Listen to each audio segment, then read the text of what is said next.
Qu'avec le confinement, je me dis que les athlètes pratiquent beaucoup moins leur sport, donc il va y avoir besoin très certainement de pouvoir travailler sur autre chose. Et en l'occurrence, pouvoir travailler les facultés cognitives, donc l'attention, capacité d'anticipation, maîtrise des gestes, capacité à maîtriser aussi comment dire, ses émotions dans des situations, voilà, de pouvoir, même en état de fatigue physique, pouvoir maintenir une capacité attentionnelle élevée.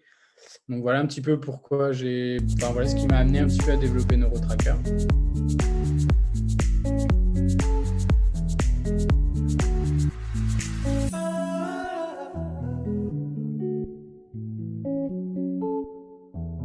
L'outil est un outil en fait de poursuite visuelle. Donc on a des cibles à suivre, à traquer avec nos yeux. Donc c'est 8 balles, 8 balles, là c'est représenté par des balles de tennis. 8 balles de tennis dans une boîte simulée en 3D avec des lunettes de couleur.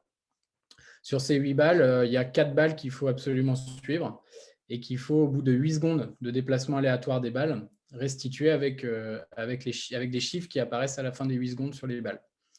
Donc, c'est quoi le but en fait? C'est d'avoir la capacité de garder ces 4 balles toujours en conscience et de savoir exactement où elles sont parmi les 8 balles. Et puis après, avec une vitesse qui va augmenter crescendo selon les bonnes réponses en fait, du pratiquant. Le fait d'avoir 4 cibles, ça va être une tâche de haut degré cognitif, c'est-à-dire que le cerveau va mobiliser énormément de capacités attentionnelles au moment de cette tâche-là. Et puis après, quand on avance un petit peu dans la pratique, pouvoir rajouter après des tâches multiples pour toujours chercher à charger un petit peu le cerveau, pour pouvoir soit développer de la vitesse, soit développer de la puissance. Et là, on est un petit peu là-dessus sur le NeuroTracker. Donc, par exemple, comme on a pu le faire dans la lutte, de rajouter de la visualisation mentale, du shadow, qui va demander au cerveau de visualiser son adversaire, de visualiser les gestes que l'on va faire, mais en même temps de traquer les balles. Donc là, ce qui permet derrière, au niveau du cerveau, d'automatiser une grande partie des gestes qu'il va réaliser pendant le shadow. Et puis après, en combat, de pouvoir avoir accès plus rapidement à ces gestes parce que la mémoire aura fait que le chemin entre les gestes et le moment où on demande de les exécuter va être beaucoup plus efficace.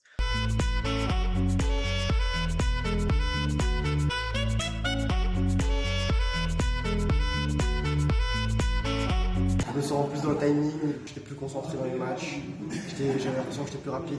Ça m'a apporté beaucoup de choses, j'arrive à mieux lancer mes actions sans vraiment trop réfléchir. Améliorer ma capacité de prise de décision, mes réflexes. J'ai amélioré ma concentration. Au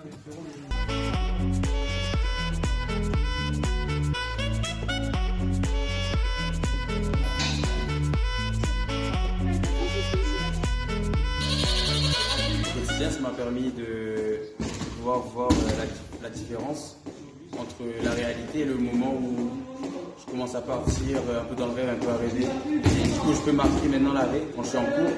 Je vois le prof, il peut parler et il y a un moment d'absence. Et maintenant, je peux remarquer ce moment d'absence et revenir dans le présent, dans tout ce qui se passe maintenant.